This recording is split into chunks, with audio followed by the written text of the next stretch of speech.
Mark సువార్త 3వ అధ్యాయం.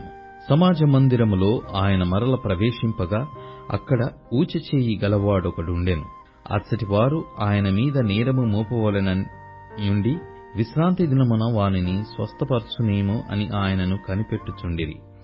ఆయన, నీవు లేచి మధ్యను నిలువమని ఊచచేయి గలవానితో చెప్పి వారిని చూచి, విశ్రాంతి దినమున మేలు చేయుట ధర్మమా, కీడు చేయుట ధర్మమా, ప్రాణరక్షణ ధర్మమా, ప్రాణహత్య ధర్మమా అని అడిగెను. అందుకు వారు ఊరకుండిరి. ఆయన వారి హృదయ కాఠిన్యమునకు దుఃఖపడి కోపముతో వారిని కలయచూచి, నీ చేయి చాపమని ఆ మనుష్యునితో చెప్పెను. వాడు తన చేయి చాపగా అది బాగుపడెను. పరిసయ్యులు వెలుపలికి పోయి వెంటనే హేరోదీయులతో కలిసికొని ఆయన నేలాగు సంహరింతుమా అని ఆయనకు విరోధముగా ఆలోచన చేసిరి. యేసు తన శిష్యులతో కూడా సముద్రమునంతకు వెళ్ళగా గలిలయ నుండి వచ్చిన గొప్ప జనసమూహము ఆయనను వెంబడించెను. మరియు ఆయన ఇన్ని గొప్ప కార్యములు చేయుచున్నాడని విని జనులు యూదయ నుండియు, యెరూషలేము నుండియు, ఇదూమయ నుండియు, యోర్దాను అవతల నుండియు, తూరు సీదోను అనేది పట్టణ ప్రాంతముల నుండి ఆయన యుద్ధకు గుంపులు గుంపులుగా వచ్చిరి. జనులు గుంపు కూడగా చూచి వారు తనకు ఇరుకు కలిగింపకుండునట్లు చిన్న దోణి ఒకటి తనకు సిద్ధపరిచి ఉంచవలెనని ఆయన తన శిష్యులతో చెప్పెను.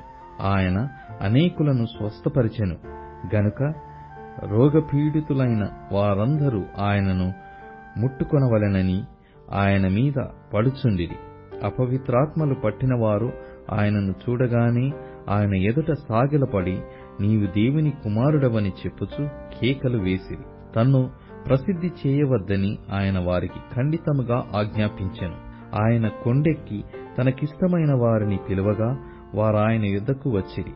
వారు తనతో కూడా ఉండునట్లును దయ్యములను వెళ్ళగొట్టు అధికారం గలవారై సువార్త ప్రకటించుటకును వారిని పంపవలెనని ఆయన 12 మందిని నియమించెను. వారెవరనగా ఆయన పేతురను పేరు పెట్టిన సీమోను, జెబెదయి కుమారుడగు యాకోబు, అతని సహోదరుడగు యోహాను, వీరిద్దరికి ఆయన బోయనేర్గెస్సను పేరు పెట్టెను. బోయనేర్గెస్సు అనగా ఉరిమెడు వారని అర్థము. ఆంద్రేయ, ఫిలిప్పు, బర్తలోమయి, మత్తయి, తోమా, అల్ఫయి కుమారుడగు యాకోబు, తద్దయి, కానానీయుడైన సీమోను, ఆయనను అప్పగించిన ఇస్కారియోతు యూదా అనువారు. ఆయన ఇంటిలోనికి వచ్చినప్పుడు జనులు మరలా గుంపులు కూడి వచ్చిరి గనుక భోజనము చేయుటకైనను వారికి వీలు లేకపోయెను. ఆయన ఇంటివారు సంగతి విని ఆయన మతి చెలించి ఉన్నదని చెప్పి ఆయనను పట్టుకొనబోయిరి. యెరూషలేము నుండి వచ్చిన శాస్త్రులు, ఇతడు బయల్జెబూలు పట్టినవాడై దయ్యముల అధిపతి చేత దయ్యములను వెళ్ళగొట్టుచున్నాడని చెప్పిరి. అప్పుడు ఆయన వారిని తన యొద్దకు పిలిచి ఉపమాన రీతిగా వారితో ఇట్లనెను. సాతాను నీలాగు వెళ్ళగొట్టును. ఒక రాజ్యము తనకు తానే విరోధముగా వేరుపడిన ఎడల ఆ రాజ్యము నిలువనేరదు. ఒక ఇల్లు తనకు తానే విరోధముగా వేరుపడిన ఎడల ఆ ఇల్లు నిలువనేరదు. సాతాను తనకు తానే విరోధముగా లేచి వేరుపడిన ఎడల వాడు నిలవలేక కడతేరును.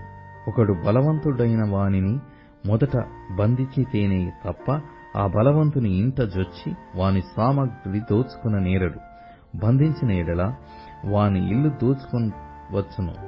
సమస్త పాపములను మనుష్యులు చేయు దూషణలన్నీయు వారికి క్షమింపబడును గాని పరిశుద్ధాత్మ విషయము దూషణ చేయువాడెప్పుడును క్షమాపణ పొందక నిత్య పాపము చేసిన వాడై యుండునని మీతో నిశ్చయముగా చెప్పుచున్నానెను.